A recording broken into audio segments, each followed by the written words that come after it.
জুবিন গাৰ্গৰ যিটো দৰ্শন এই দৰ্শন বৰ্তমান নৱপ্ৰজন্মই অনুকৰণ কৰাৰ ক্ষেত্ৰত যথেষ্ট আগভাগ লৈছে। এইখিনি কথা আমি মৰ্মে মৰ্মে উপলব্ধি কৰিছোঁ। আৰু এনে এজন নিৰ্ভীক সৎ আৰু আন্তৰিকতাৰে অসমীয়া মানুহক ভালপোৱা, অসমৰ নতুন প্ৰজন্মক প্ৰতিনিধিত্ব কৰি অসমৰ নতুন প্ৰজন্মটোক দিক নিৰ্ণয় কৰিবলৈ অহৰহ যি সৎ প্ৰচেষ্টা অব্যাহত ৰাখিছিল, তেনেকুৱা এজন ব্যক্তিক কৌশলগতভাৱেই হওক বা চক্ৰান্তভাৱেই হওক বা কিবা এটা অবাঞ্ছিত পৰিৱেশত পৰিয়েই হওক চিৰকালৰ কাৰণে আমাৰ মাজৰ পৰা আঁতৰি গ'ল। ই অসমীয়া জাতিটোৰ কাৰণে অতি দুৰ্ভাগ্যজনক কথা আৰু অতি দুখজনক কথা, আৰু অন্তৰত এই কথাটো সহজভাৱে ল'ব নলগীয়া এটা কথা।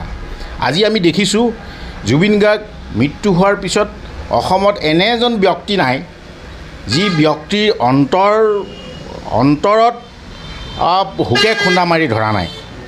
আজি জুবিন গাৰ্গক হেৰুৱাই অসমীয়া মানুহে দিশহাৰা হোৱাৰ দৰে হৈছে, অসমৰ নৱপ্ৰজন্মই দিশহাৰা হোৱাৰ দৰে হৈছে। গতিকে এনেকুৱা এজন হাৰ্টথ্ৰব জুবিন গাৰ্গ আমাৰ মাজৰ পৰা চিৰকালৰ কাৰণে হেৰাই যোৱা কথাটো আমি কোনো পধ্যেই আমি মানি ল'ব নোৱাৰোঁ। আজি চৰকাৰৰ আওতাত যি ন্যায় প্ৰদানৰ কাৰণে যি পদক্ষেপ লৈছে, এই পদক্ষেপ খুব ক্ষিপ্ৰতাৰে ল'ব লাগে। আৰু জুবিন গাৰ্গৰ মৃত্যুৰ পিছত পৰিয়ালে ন্যায় পোৱাটো অসমীয়া জাতিয়ে দাবী কৰি আছে, অসমীয়া মানুহে দাবী কৰি আছে, অসমৰ নৱপ্ৰজন্মই দাবী কৰি আছে। এই দাবী চৰকাৰে মানি লৈ নিৰ্মোহভাৱে তেওঁক ন্যায় প্ৰদান কৰাৰ ক্ষেত্ৰত দায়িত্ব ল'ব লাগে, অতি শীঘ্ৰেই ল'ব লাগে।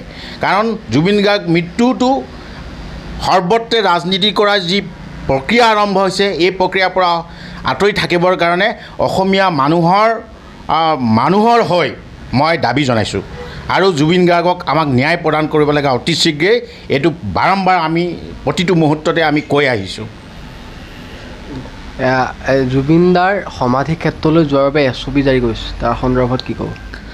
এইটো অসমীয়া জাতিৰ বাবে এটা দুৰ্ভাগ্যজনক কথা।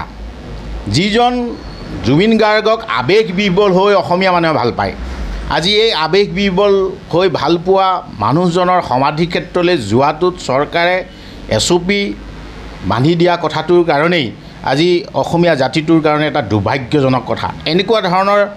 এনেকুৱা ধৰণৰ বাধা নিষেধ বা SOP নিৰ্মাণ কৰি অসমীয়া মানুহক বাধা দিয়া কথাটো এইটো হ'বই নালাগিছিলে, এইটো আহিবই নালাগিছিলে।